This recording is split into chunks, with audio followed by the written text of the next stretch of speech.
Alright, magandang araw muli sa inyo mga kabayan. At ito muli ang ating update ngayong araw sa may Manila Bay, kung saan dito nga po atin pa rin nakikita yung mga nagkalat or naglutangan na basura dito sa may Pampang, sa may dalampasigan ng malapit sa may Manila Yacht Club.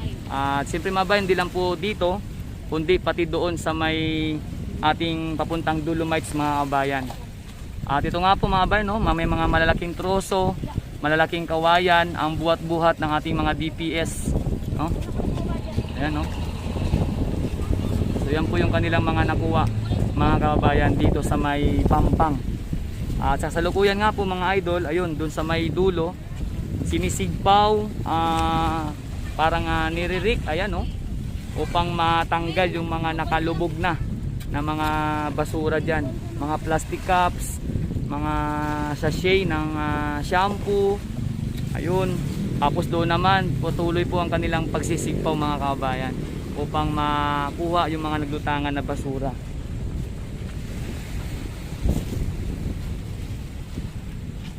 So sila po ay nakarami na rin mga kabayan, pati banye-banyera may punong-puno na, sako nila punong-puno na, at marami na rin po silang naikarga sa kanilang truck mga bayan, no? Kani-kanina lamang.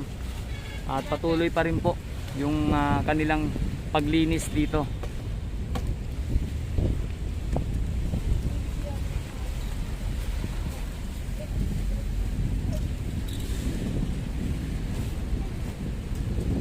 Sabi na nila nakuha, mga kabayan, sobrang dami na ng ayun, sa taas sa may seawall, mga kawayan at mga tabla, mga plywood ang kanilang mga nakita rito. Ano ka pagkain to? May balak ka. Dad, naiinitan ko kanina to. Oh, yan nilo naglagay niyan. Naiinitan yung pagkain nyo. Hindi naman sabi niya. Dami pa rin mga kabayan.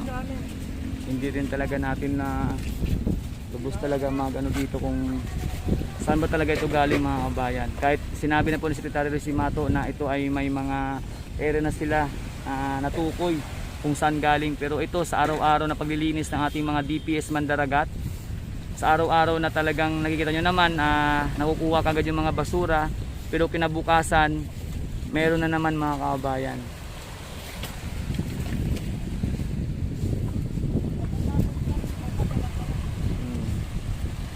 Sabi nga ni ma'am mga idol, no? Sabi ng ating DPS, matatapos din bukas, wala na. Ano ma'am, kamusta naman ma'am yung araw natin sa araw-araw na maraming basura na kukuha? Kaya pa ba ma'am? Kakayanin. Kakayanin. Yan. Diyan ako bilib sa ating mga DPS Mandaragat mga bayan, pati sa mga Estero Rangers. Talagang kakayanin. At talagang napakasipag po nila mga bayan, no? At kahit siguro ngawit na po yung kanilang mga balikat sa kakasigpaw, tuloy lang po ang laban mga kabayan upang yung Manila Bay ay patuloy na luminis. Siyempre talagang atin ang po nakita sa ngayon, no? Mga ano diyan, mga pagkain dagat na naglilitawan, no? Iba-iba sa patuloy nga po na paglinis nitong karagatan sa may Manila Bay.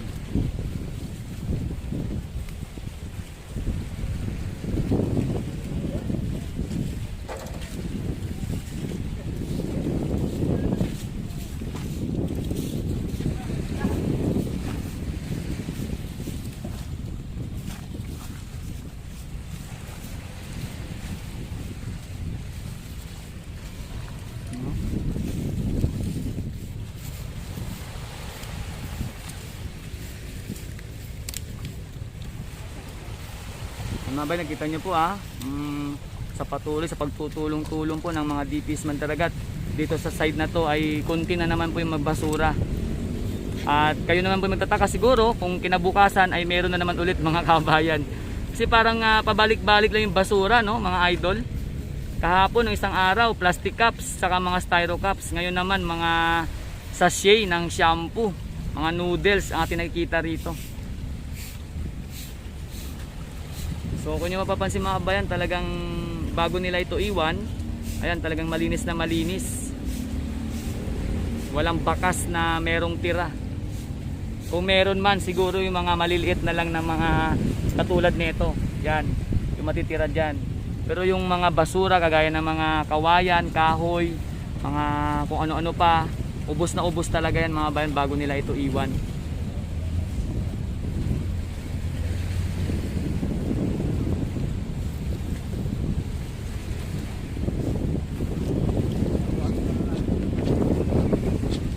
May mga banig pa oh.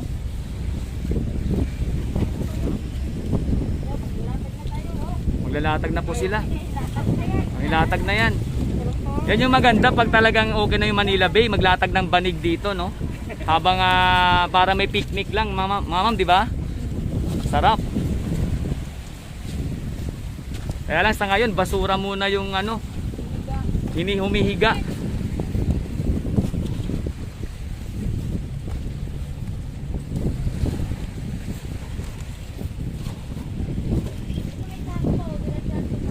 Grabe pa rin talaga, mga kabayan.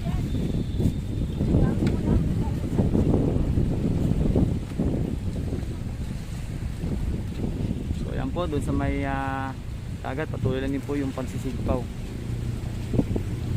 So, mga bayan, no, kita nyo naman kanina napakarami ng basura, pero ngayon ito na po yung naging resulta sa kanilang patuloy na paglinis dito.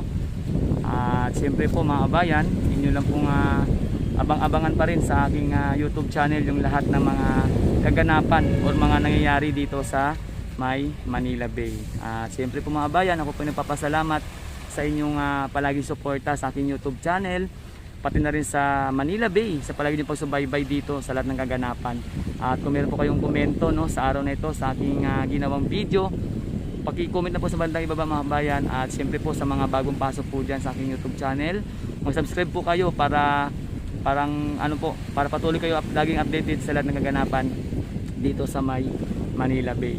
Maraming salamat sa inyo mga kababayan at sa inyong palaging pagsuporta at pagtutok sa lahat ng mga nangyayari. And siyempre ito po si Daddy D, more power and God bless us all. Ingat tayo palagi mga kababayan.